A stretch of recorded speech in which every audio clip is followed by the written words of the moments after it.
చేపల పేర్లే కదా అసలు. చేపలు ఎప్పుడు ఎండి చేపలు ఎప్పుడు చూడని వాళ్ళు కూడా, దాని స్మెల్ కూడా పడని వాళ్ళు కూడా ఈరోజు ఆన్లైన్లో చేపల బిజినెస్ అయితే చేసేస్తున్నారు అనమాట. ఎండి చేపల బిజినెస్ చేస్తున్నారు. అసలు ఆ చేపని ఎలా ఉప్పు పెట్టాలి, ఎలా కొయ్యాలో కూడా తెలియని వాళ్ళే పెట్టేస్తున్నారు. మేము వాడలో పుట్టి మా వాళ్ళు ఎక్కువగా చేపలు అంటే ఎండి చేపలు తయారు చేస్తారనమాట. అలాంటి మేమే ఆన్లైన్లో బిజినెస్ చేయలేకపోతున్నాం. కేవలం ఏంటంటే టాకింగ్ పవర్ ఉండాలి, ఇంకా స్కిన్ డెవలప్మెంట్ ఇవన్నీ ఉండాలన్నమాట. అది ఎలా చేయాలి, ఎలా మెయింటైన్ చేయాలి అది తెలియక మేమైతే ఇంకా ఇక్కడే ఉండిపోయాం. ఇవన్నీ మరలా మేము తయారు చేసుకొని అన్ని ప్రిపరేషన్ అయిన తర్వాత ఎక్కడో వేరే ఊరు పట్టుకెళ్ళి రాత్రులు వెళ్ళి రాత్రి అంతా అక్కడ దోమలతో ఉండి అవి మంచి బేరానికి అమ్ముకొని ఇంటికి వస్తూ ఉంటారు అనమాట మా వాళ్ళు. ఇలాగ ఇంట్లోనే కూర్చొని ఆన్లైన్ బిజినెస్ చేయడం మా వాళ్ళకి చేతగాక. మీ సపోర్ట్ ఉంటే మేము తప్పకుండా ఇలాంటి బిజినెస్ అయితే మేము స్టార్ట్ చేయాలనుకుంటున్నాము.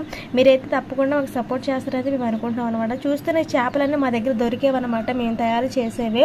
మా ఇంట్లోనే మేము తయారు